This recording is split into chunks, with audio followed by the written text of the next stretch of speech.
ఉమ్, ఎందుకని ఈయన stream line చేసేటప్పుడు పక్కన ఎవడో చెప్పి చెడగొడుతున్నాడు అనేటటువంటిది, అవమానిస్తున్నాడు అన్నటువంటిది. ఉమ్, అది నిజంగా జగన్ కూడా ఆలోచించి ఉండాల్సింది, మనం ఇవ్వడం తీసేయడం ఏందనేది.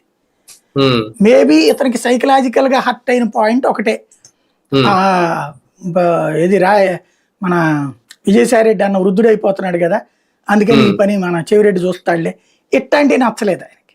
కొంచెం మనసు అది నొచ్చుకున్నట్టు. హ్యూమిలియేషన్ కింద ఫీల్ అవుతాడు. ఉమ్, అవును. పదవి ఇచ్చి తీసేయడం కూడా అది ఇంకెవరికి జరగల, ఆ విషయంలో ఒప్పుకోవాలి. అది ఇవ్వడం ఉమ్, 4 రోజులు పోతే తీసేసి మళ్ళీ వేరే వాళ్ళకి ఇవ్వడం లాంటివి ఉమ్, అవి నచ్చలేదు ఆయనకి. అసలు ఇవ్వకుండా ఉంటే గొడవ ఉండేది కాదు. ఇచ్చి తీసేయడం అనేది సహజంగా అవమానకరంగానే ఫీల్ అవుతారు ఎవరైనా సరే. అదే కదా. అక్కడ లోపం ఏంటంటే ఆయన ఏం చేస్తాడులే అన్న పక్కన ఎవరో అంటారు, అనగానే ఈయన ఇచ్చేసి ఉంటాడు. అది ఈయనకి తెలుసుద్ది కదా, అక్కడ ఎవరో చెప్తారు కదా ఆ సెక్యూరిటీని ఎవరో, ఆయన చెప్పాక తీసేశారండి అని. అది ఈయనలో పాతుకుపోయింది, అది ద్వేషంగా పెరిగింది. ఇప్పుడు అదేంటంటే వాస్తవంగా విభేదం కాదు, ద్వేషంగా పెరిగింది. ఇప్పుడు రకంగా విజయసాయి రెడ్డి జగన్ ని ద్వేషిస్తున్నాడు. రాబోయే రోజుల్లో దూషించినా ఆశ్చర్యపోనక్కర్లేదు.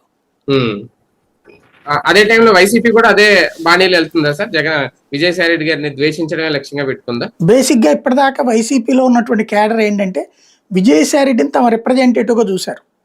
ఎవరైతే జగన్ కి కలవడానికి అవకాశాలు దక్కనోళ్ళు, ఇంతకాలం సజ్జల్ని తిట్టుకున్నోళ్ళు, పెద్దిరెడ్డిని తిట్టుకున్నోళ్ళు, వీళ్ళని తిట్టుకున్నటువంటి వాళ్ళు ఎవరైతే ఉన్నారో వాళ్ళందరూ తమ ప్రతినిధిగా విజయసాయి రెడ్డిని చూస్తూ వచ్చారు. అందువల్ల వాళ్ళు పెద్దగా నెగిటివ్ కామెంట్స్ చేయలేదు. అయితే ఎప్పుడైతే మొన్నటి చూశాక వాళ్ళల్లో